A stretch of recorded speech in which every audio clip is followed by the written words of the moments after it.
Today on Booksmarts, I'm going to be talking about oil. No, not the situation in the Middle East. Oil, the book by Upton Sinclair. Yes, the book is the basis for the movie There Will Be Blood, starring Daniel Day-Lewis, which won some Oscars, and maybe some of you are thinking, oh, well, that's why he's reading it. Yeah, that's pretty much why I'm reading it. But that doesn't make it any less worth reading. I thought maybe I would wear a Daniel Day-Lewis mustache for the rest of this discussion. I have a competition in me.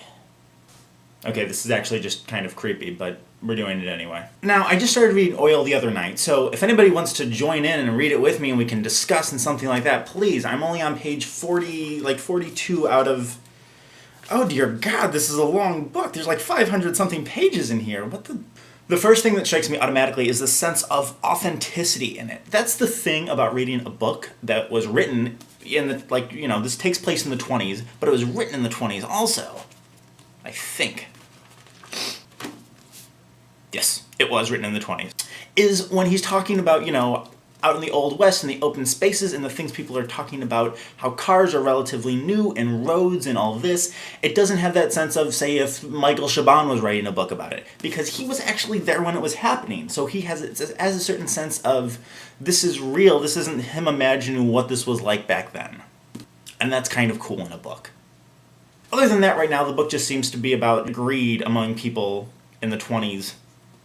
Obviously, they're going through the Depression. Has the Depression started yet? I was always bad at history.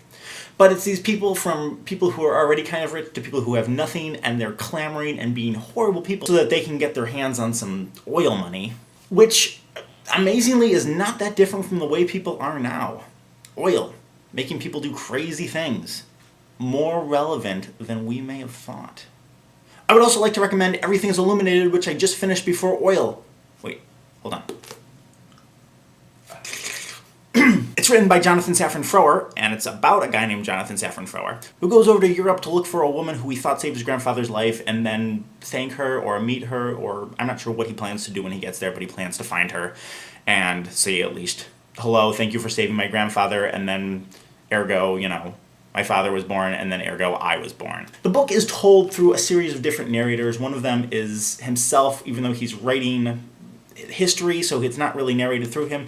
It tells a bunch about life in Europe in the 1800s, but it also gives it kind of a newish spin and makes them talk in a way that they probably didn't talk, kind of like how Sofia Coppola did Aunt Marie Antoinette, where there was punk music, but it was Queen, and she was like, hey, it's 80s music, but it's the 1500s. The 1500s, that was probably like the 1600s, and I'm horrible at history, as we've already... Yeah. But this is a highly recommended read for me also. You'll laugh, you'll cry. I did. I mean, only the laughing part. I didn't cry. What? Your mom cried. If nothing else, you'll enjoy the parts of the book where they have their dog with them named Sammy Davis Jr., who constantly bites her tail. Yes, it's a her, and they constantly call her a bitch. And farts a lot while they're in the car. But it's a lot more than that, really. That's it for Booksmarts today. I will see you again soon. Please read.